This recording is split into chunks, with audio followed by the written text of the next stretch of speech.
Yes. Shall we take a look at the front pages of the newspapers, starting with the Daily Mail, which is asking when the government will give the armed forces the funds they need after a minister is reported to have raised concerns about commitments there. The Mirror pays respect to and leads tributes to those who've given their lives and fought for the country as we remember them on Armistice Day today. Here's The Guardian. It's leading with Sir Keir Starmer heading to Paris to meet with the French President Emmanuel Macron. Similar front page for The Times. It adds that trade will be a key talking point for them. And The Express says the PM is disrespecting and ignoring a petition handed to him over winter fuel payments.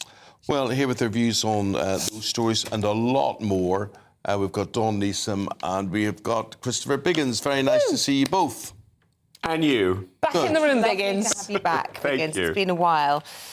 Dawn, shall we start with you? This is on the front of the Mail this morning, and there's been this backlash to comments made by Darren Jones yesterday, who's sort of Rachel Reeves' number two, isn't he? Yes. Not committing to increasing defence spending to 2.5%. Well, this has been one of GDP. Yeah, this is one of the promises that we were given in the election by both parties, confirming that we would take GDP spending to 2.5%. Now it seems like it's not going to happen, or there is no timetable for it to happen, which, given at the weekend the Chief of Defence Staff, Sir Tony Radakin, warned that we need to strengthen armed forces and it's a more dangerous world. It was quite a chilling piece that he wrote for the papers. We do need to actually take this seriously. It's not a joke anymore. And obviously we've got Keir Starmer in France discussing with Macron the future direction of the war in Ukraine in light of Trump's election. And as our Sir Tony Radakin said over the weekend, to not increase GDP spending to 2.5% would get on the wrong side of Trump straight away. Now, we do our bit. There are countries in NATO that do a lot worse than we do. But when you have got countries like Russia and China increasing their GDP spending on defence hugely, we've got to start taking this seriously. Yeah. But something's got to give. I mean, what Darren Jones is saying is that to do that, then it has to be taken from somewhere else. Where do we take the money from? Then they shouldn't have promised it in pre-election. Well, lots of promises they made they shouldn't have done. I mean, I can't believe it. I mean, this is an extraordinary story because, of course, we should protect ourselves. I mean, it's because I have a belief that the other countries that we are surrounded by can just press a button and we would go immediately in one fell swoop. There would be nothing to save us because we're so close to all these countries that have these incredible functions to obliterate people. I suppose Labour will say that the mess and the state of the armed forces is a legacy of the Tories who were in power for 14 years. I mean, there was plenty of criticism from the top brass that you're just quoting there, Dawn. Yes, of course. Labour coming into power, wasn't there? That they'd reduced the numbers of troops too far, that the investment was too much. They kept talking about efficiencies in the MOD. It seemed to be the MOD that was the first place to be making efficiencies every time they were cost-cutting. Because a lot of money was pumped into the National Health Service. But we don't have now enough troops to fill Wembley Stadium, and that's quite depressing. I mean, when considering, I think, China increasing their GDP spending on defence to 7.2% this year, Russia are up to 6%. And Trump has said before that, NATO countries need to start pulling their weight. So to get off on the right foot with this special relationship, that isn't actually a special relationship at all, obviously, we actually start to need considering it. The money has to come from somewhere. Where's it going to be taken from? That's the problem. Well, exactly. Do we all end up paying more in taxes? Probably.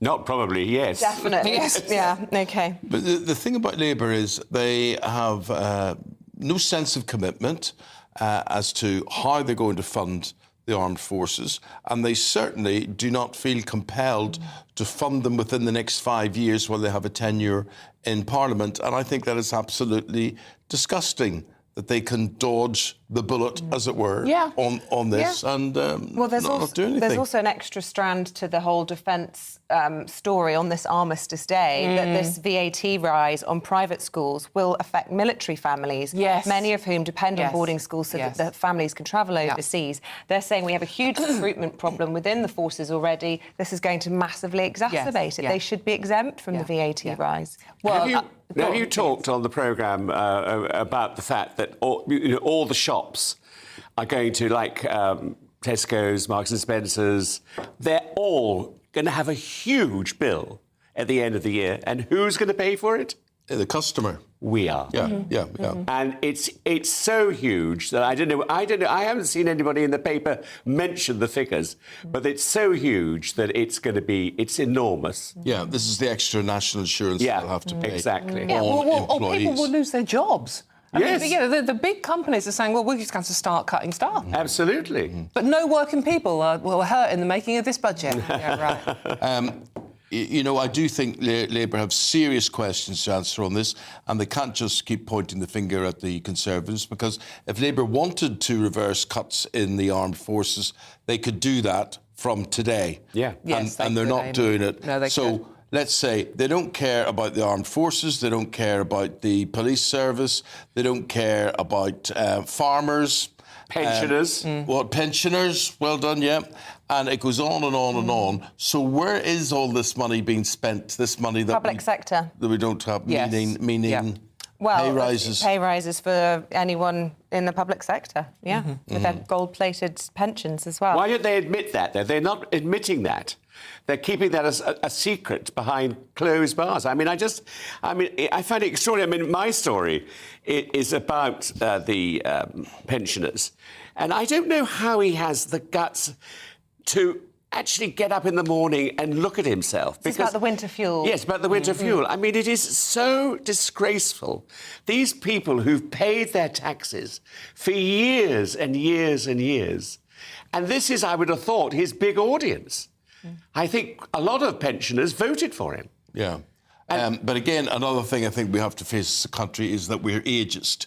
And it doesn't seem to be... It seems that if you've served your time, you've paid your bills, you've everything you were supposed to do correctly, you're in some way ageist to give these people benefits that they've earned throughout the years. And that is the trouble. And I do laugh at all these people who talk about the rich pensioners around the country, whoever they are. But when they get to that stage, they're going to find out how rich they aren't. The thing is with pensioners, you can't go on strike. And you're probably not going to be a Labour voter. But they've also thrown kids onto the bus, haven't they, with the reversal on the university tuition fees? Yes. So it's not just against pensioners. I mean, they don't seem to care about youngsters anymore either. I don't think they care about anybody. It does make you wonder, doesn't it? I mean, you know, do they care about themselves? I can't think how they can get up in Parliament and say these things. Well, I guess they would say they've inherited this enormous black hole, that the government wasn't honest If about they say what that the state again. was in. Yeah, and they don't have to pay it. They can say what they want about their black hole, but they don't have to pay it. You know, they can put it on the long finger. Yeah. Talking of black holes, I mean, the financial black hole in defence spending does come to £29 billion. So there is a black hole there as well, surrounded by black holes. So where is this money tree? I thought we had one, didn't we? It's going to throw myself. So you're saying that there could be another 29, did you say billion? £29 billion pound black hole in defence funding. To bring funding. defence services up to scratch. Yeah, yeah, so... Yeah. Okay. Dawn, this story on the front of the FT, explain it to me. It's a bit sort of tax heavy. This is a windfall for a number of big British companies from the London Stock Exchange, including ITV.